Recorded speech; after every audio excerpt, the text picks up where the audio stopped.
Okay, so this video was blocked by Tencent earlier. It actually went through completely fine the first time, and then it was fine for hours, and then later on it retroactively got like just very meticulously and randomly claimed in order to take the video down.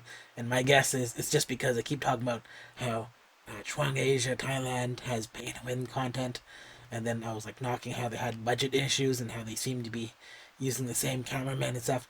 And so just stuff like that causes them to go through and they want me to trim this video of pretty much all the performance related reaction content on it. So instead, I'm just going to re-edit the sections with any kind of moving video period, so that it's mostly just still imagery, and then I'm going to put it back up, and this is probably what you're seeing right now. And so without any further ado, here is the re-edited and re-uploaded review. Welcome back to Thoughts on Chuang Asia 2024 Thailand edition. We're on the 6th episode, and this is where we're getting into the second mission, the second stage, I guess. And so I wanted to mention something, is that I became aware of an ongoing conversation about vote fixing with paid votes. And so I don't really pay attention to that aspect of the competition, but it does seem like this time it may be a genuine problem, and it's also kind of messing with a lot of my ranking analysis as well. Because if companies are backing the votes, I always say the ideal metric for determining whether a girl group has saleability, it's in judging whether the audience will buy their products. But if in this case the company is going to buy like all of these votes, it's not the same as audience buying CDs. And so this kind of abuse of the system does throw off the numbers. And obviously, you're not going to have a company go out and buy all their own CDs every single time their girl group puts out a comeback. And so, yeah, just wanted to get that out of the way. I've become aware of it. And, personally, I don't vote. And so I usually just check it out. Like, I'll check out the vote system one time to see how it works. But I won't continue to log in every day. And, when the vote does things like change from 9 pick to 1 pick, like, I won't even be aware of it unless someone tells me or if the show says so. And so that's that. I'm gonna operate as usual, as if this kind of like vote rigging or fixing or pay to win votes is not happening. But anyways, we'll get into this. Once again, we have 3 episodes to watch this week, and we have a spin-off episode of Team Selection, which is what they did before, and then we also have the usual 2 parts to show the whole episode, which is kind of weird. I get it, but anyways, let's get into the spin-off. So in this second mission, the position battles, we have 8 teams formed here who are going to compete head to head under a total of 3 categories, which are vocal, dance, and visual. Now, when they mentioned the visual category, the mentors kind of worked a little bit hard to tell us that, the whole visual aspect of that category, it was about more than looks and how everyone has different tastes and stuff. And I thought this whole like spiel they were giving was kind of funny because honestly, it's a pointless category anyways. First of all, your team selection is completely voluntary. And so this idea of it being a visual category, if it's legitimately a visual category, it's not like something people voted on or selected anyways. And it's the same thing as like what happened before with the visual things in other shows. But anyways, and second, if they were serious about all this stuff they were saying about how you shouldn't consider this just about looks and all that, they should have just renamed the category, and they could have called it anything. They could have called it the all-rounder category, or they could have called it dual position category if they're kind of really worried about people saying, "Oh, these girls can rap too." There's no rap category, by the way. But anyways, I just thought that whole thing was kind of funny. Like, why would they put themselves through that? Seems like a waste of time. But anyways, all the teams were eventually selected by ranking chunks, and so Class A, the highest rank, got to uh, select first, and automatically the team leader is the highest ranked person, and they can kick out anyone in that team if their team is full. And so basically, girls just made their first choices. They had 3 choices. They chose their first song, and then they were going to be bumped to their second to third to the sidelines to where there'd be leftovers. And while all this is happening, Jasmine is just casually holding out in Zulapaka Tapahe's song choice as the only one who chose it. And she ended up getting the leftovers, not like. Well, the judges stood behind her and made this joke about how they were going to be her team. Actually, she just got all the leftovers. And surprisingly, the leftovers were actually not that bad. You could probably not have asked for a better team.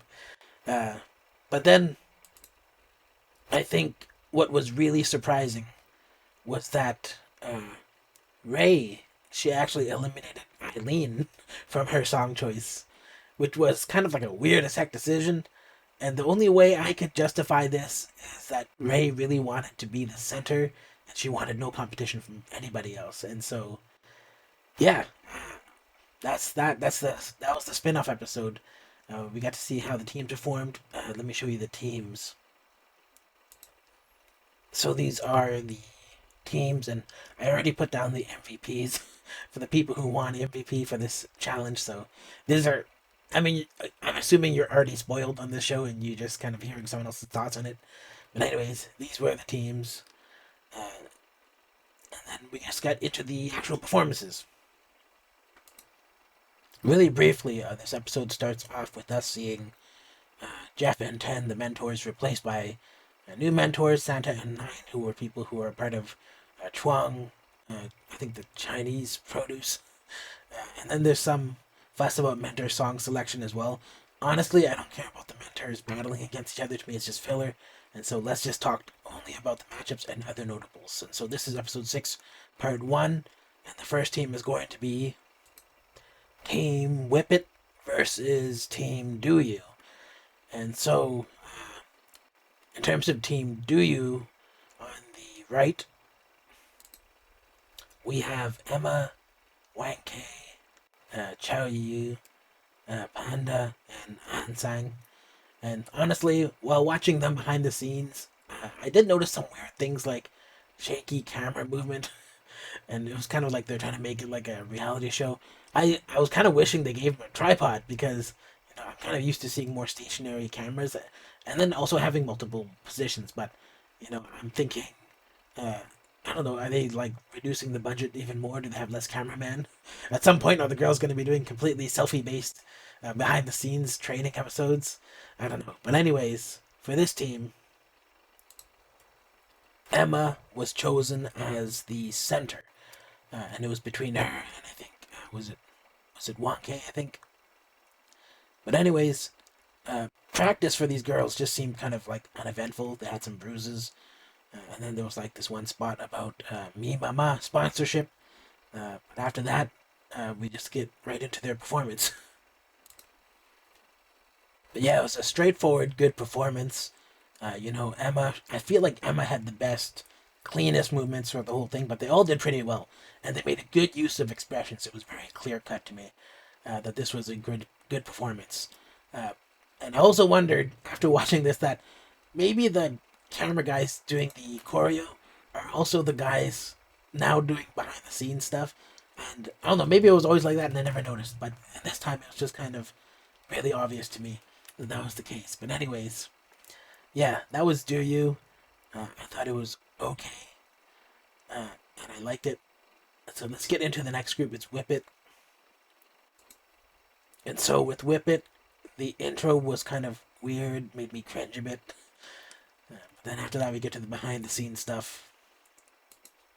And so behind the scenes, they had a small competition for the center. And obviously, I think Ray gets it. And then also, other than that, there was this kind of like interesting thing I noticed, which is that Tegan kind of talks in simplified English to certain members. And that's funny because I do that with my parents. But, most of the behind the scenes stuff is basically about Tegan anyways. And her struggling with the dance and the other girls kind of working to help her figure it out. But let's get to the performance. So, my issue with this performance was that it made me very aware of the lip singing. And I also thought about how Tegan, before she gets on stage, she always kind of looks slightly awkward. And I feel like I've said that before.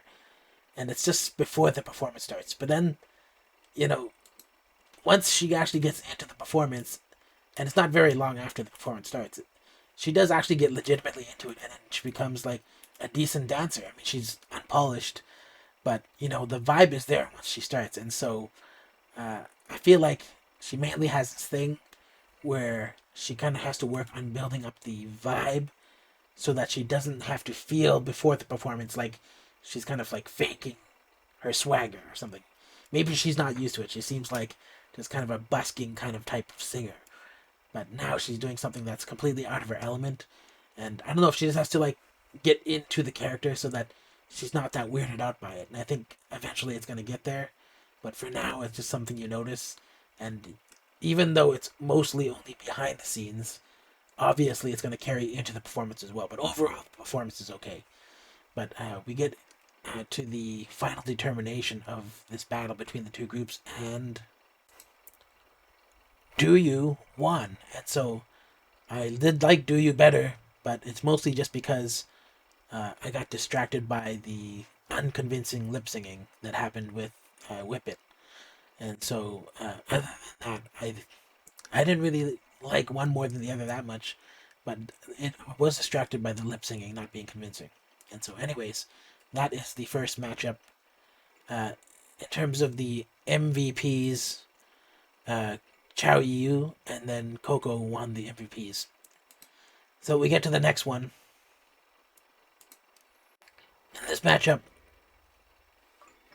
this matchup is between Zilipaka Tapahe team and I Wish My Mind Would Shut Up team. And I thought the banter between them at the start was kind of funny. And I don't know, there's something about the guy saying, shut up. I thought that was hilarious. I don't know. But anyways, we'll get to the first team, which is Zilipaka Tapahe.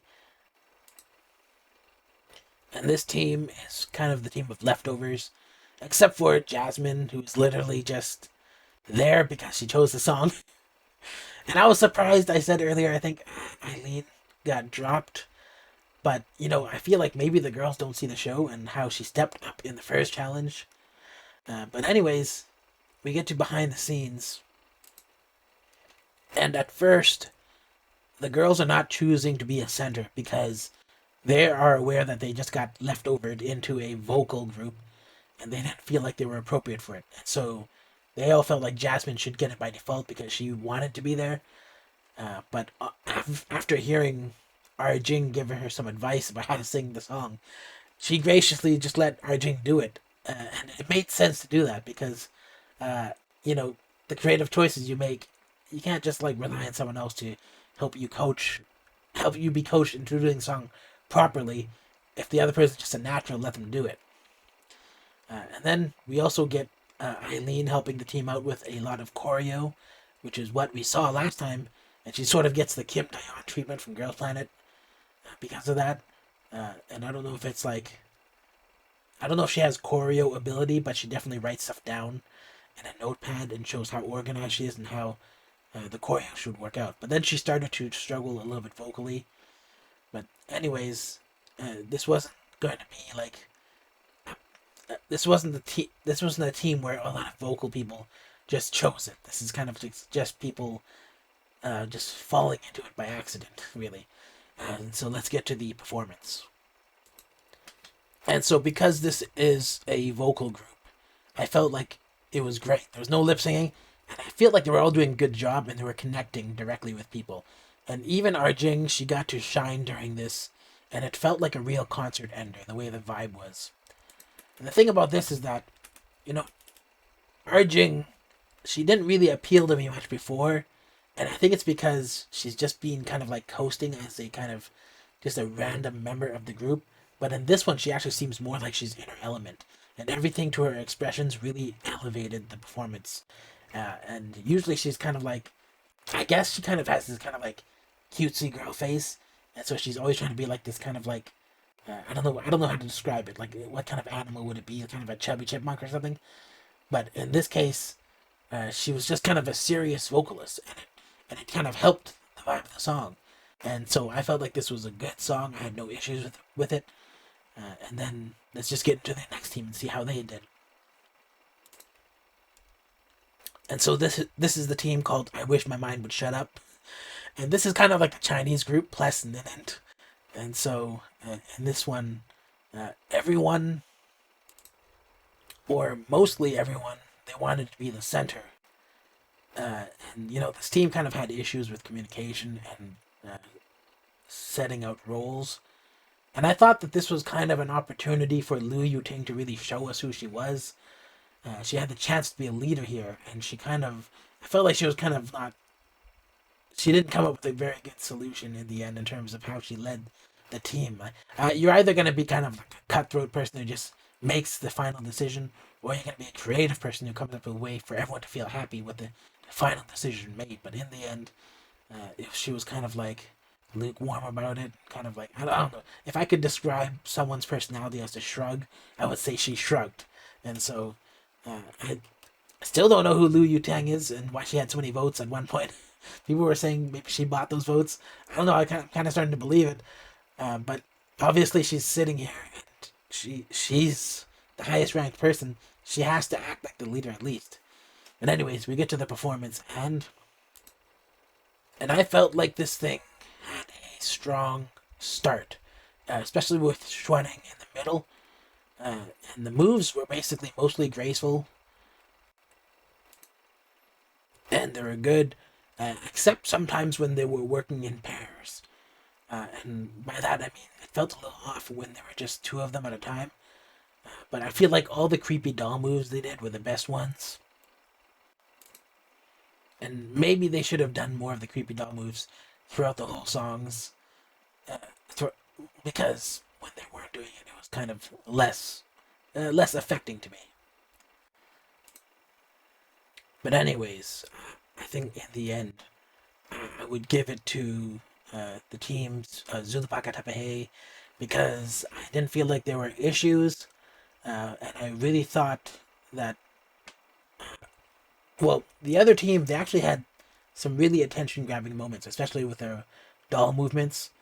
And so, like, I don't know if they weren't. I feel like if I didn't feel like they were a little bit off, I would choose that. And also, it seems to be just a common issue right now that the dance teams, when they're lip syncing, they look like they're lip syncing, and it doesn't look like it matches up. And so it's too obvious in a distracting way. And so I hate to take off points for that, but I feel like there is a way to lip sync properly to look like you're singing the song and not have it be distracting. And so they have to figure that out. But anyways, uh, in the end, I feel like I think I think they did win. Zulapaka Tapahe and the MVP was Arjing for that team, and then Chuaning was the MVP for the other team. And I thought it was kind of weird how during the selection for the MVP, Shu Yao interrupted, what is it, Jackson, just to say that she felt like she was being kicked off and this is probably her last stage. And I thought that was kind of weird. Like, you could have just kept that to yourself. You didn't really have to say that part of it. But anyways, yeah, that was the second matchup. Let's get into the part 2 episode. So that was the end of part 1 episode. We got to see 2 matchups, and now there are 2 more left. And we get into part 2. So this matchup is between You Are Beautiful and the Love Me Like You Do. And so with You Are Beautiful, Yin gets the center for having a powerful vocal. And then you have Duna, who always kind of just picks the Korean song. And I'll be honest, while they were singing this behind the scenes, I was worried that they might sing the song harshly.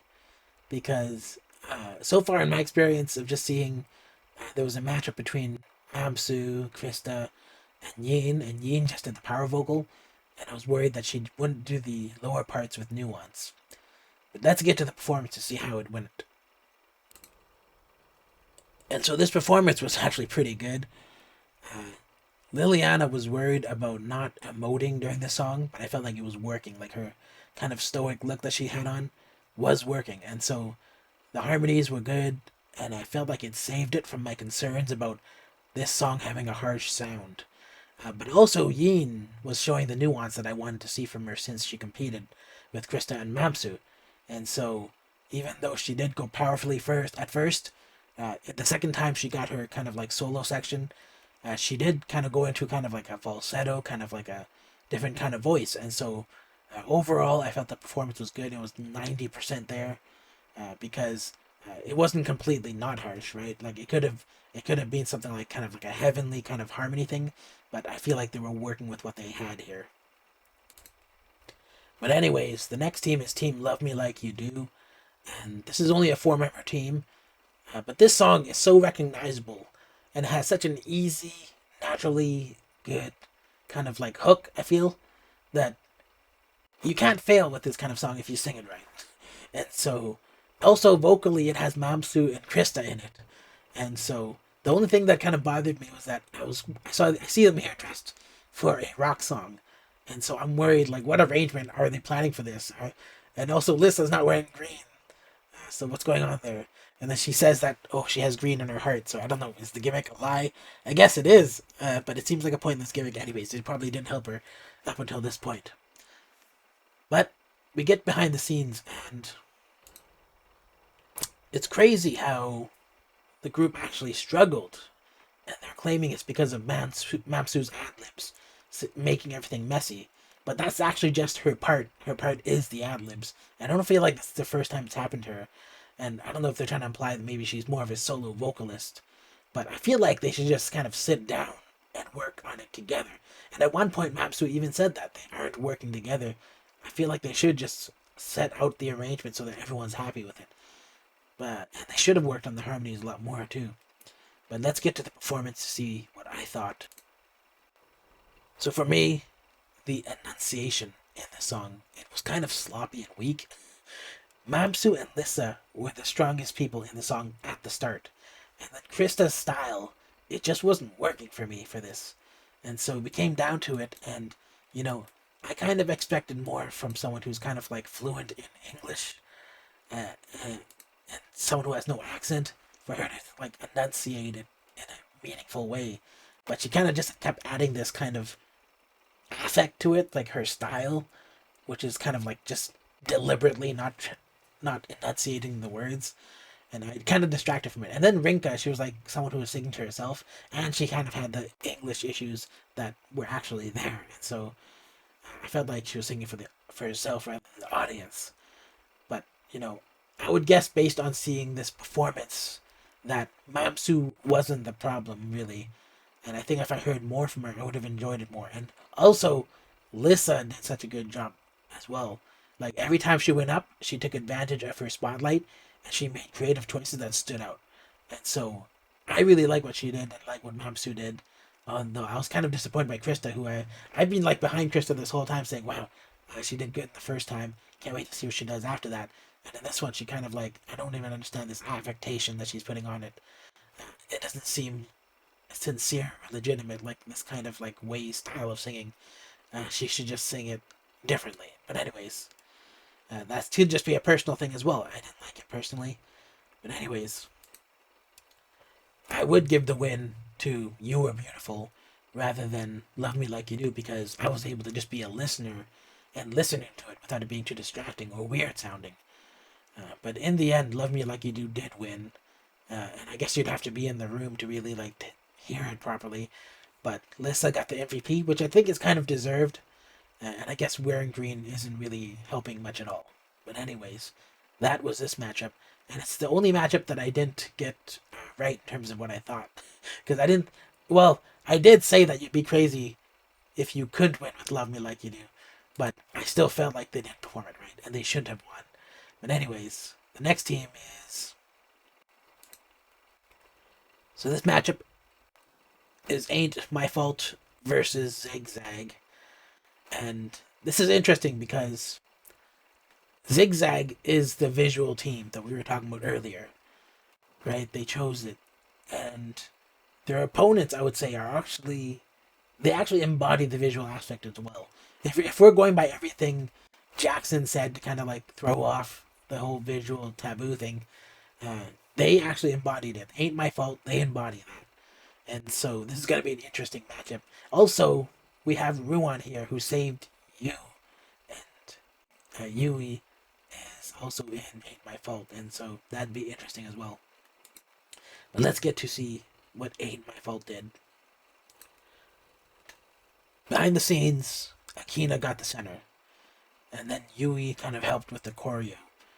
Uh, it's interesting because everyone just naturally felt like Akina was the center, and I was saying that about her when I first saw her performance, that she had a natural kind of like, I'm not sure if it's magnetism, but there's something about her that when you see her perform, she's like just charismatic, I would say.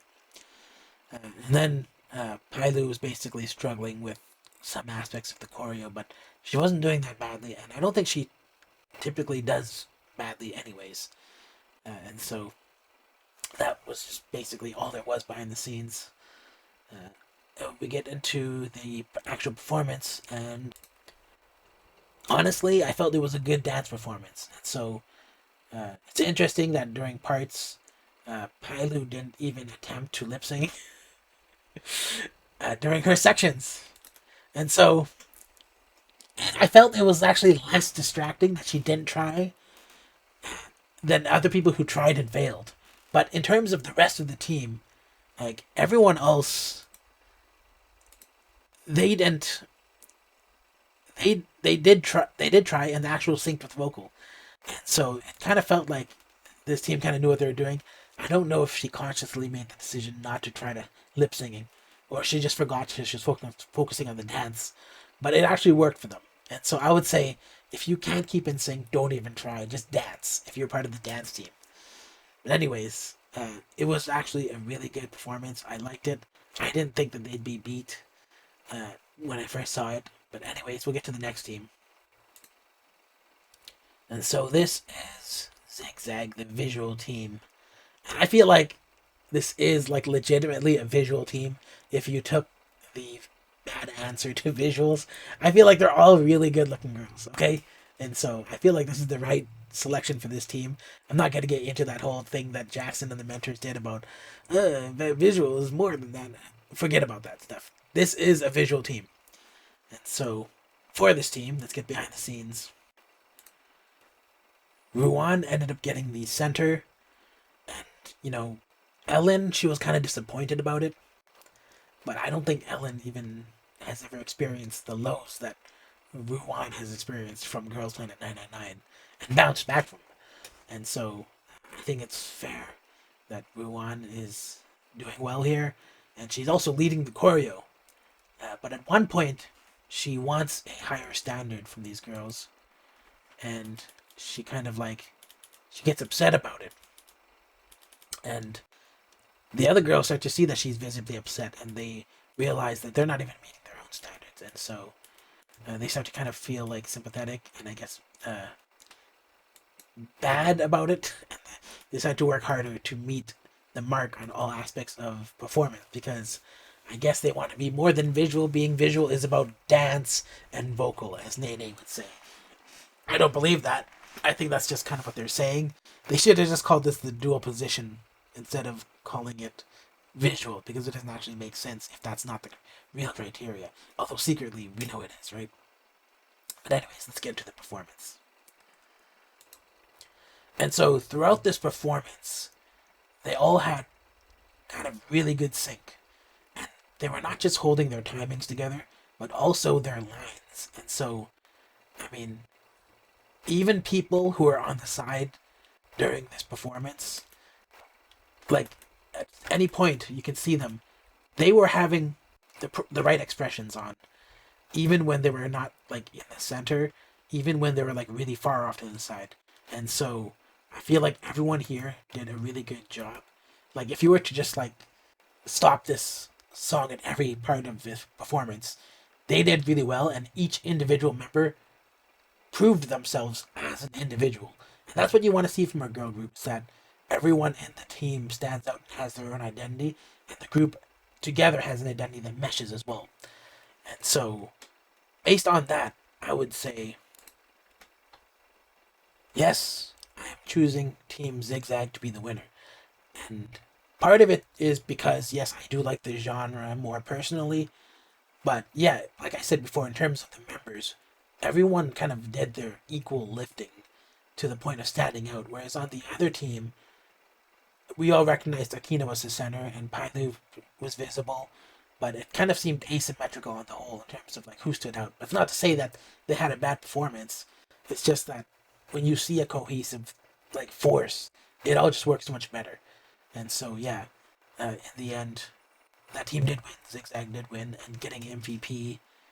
In terms of MVP, Ruan got MVP, but also Yui, who she saved, got MVP, and so she's kind of vindicated in that respect. But I feel like she chose for personal reasons. But that girl justified herself, and so she made a good use of it. And even behind the scenes, when they were practicing, they were saying, "Oh, she's working so hard. Yui is really justifying her save." And so, yeah.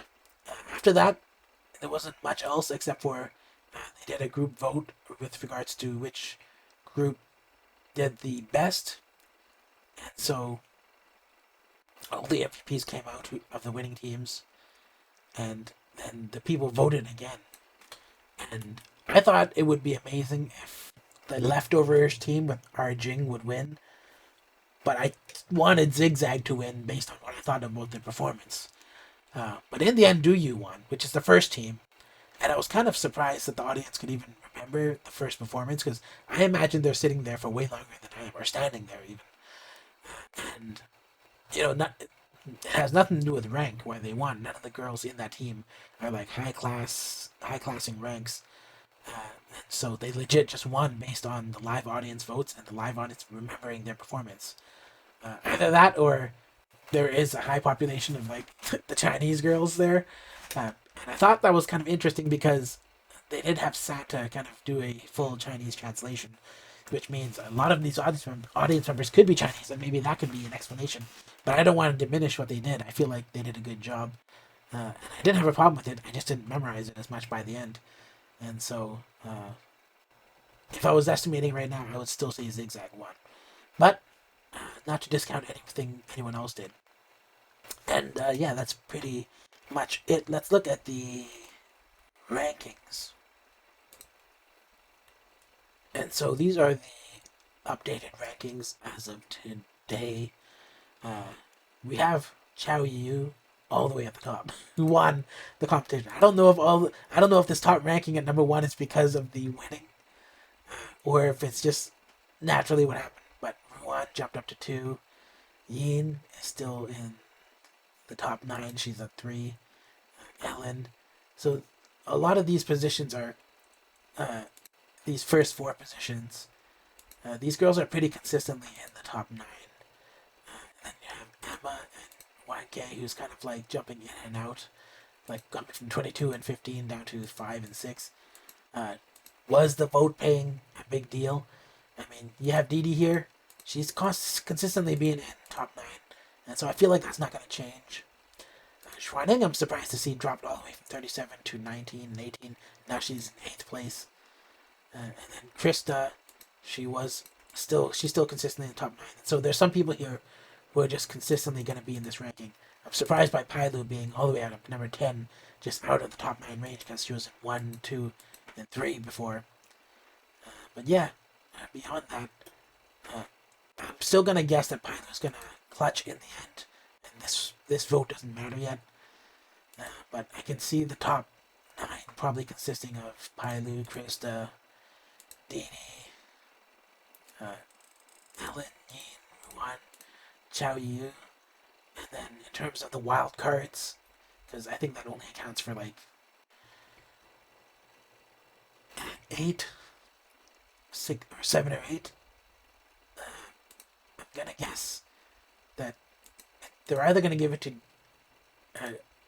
was it Emma or YK, and my guess is Emma is most likely because she's very visible and noticeable, and she's just undeniably talented. And so yeah, I guess that's pretty much it, and nothing else to say about it. Of course, I don't know if you can even trust these votes. I don't know if they were affected by the win, because I know that Chao Yu did win, her team won, and so that could have bumped a whole bunch of people up. And then Ruan got 2nd place, and so I don't know if they got a bonus too, but it seemed like they were pretty happy about getting 2nd place, so there must have been some kind of bonus involved. And I bumped her up to number 2, and she's never been in top 2 before, and I think she wants to be in number 1 at some point. But yeah, that's pretty much it. Wow, this video went kind of long. I guess I should have shortened it, but that's what happened. Anyways, if you like this video, give it a thumbs up. If you don't like it, give it a thumbs down. Let me know why in the comment box down below. And if you're not subscribed, consider subscribing, and I'll see you in the next video.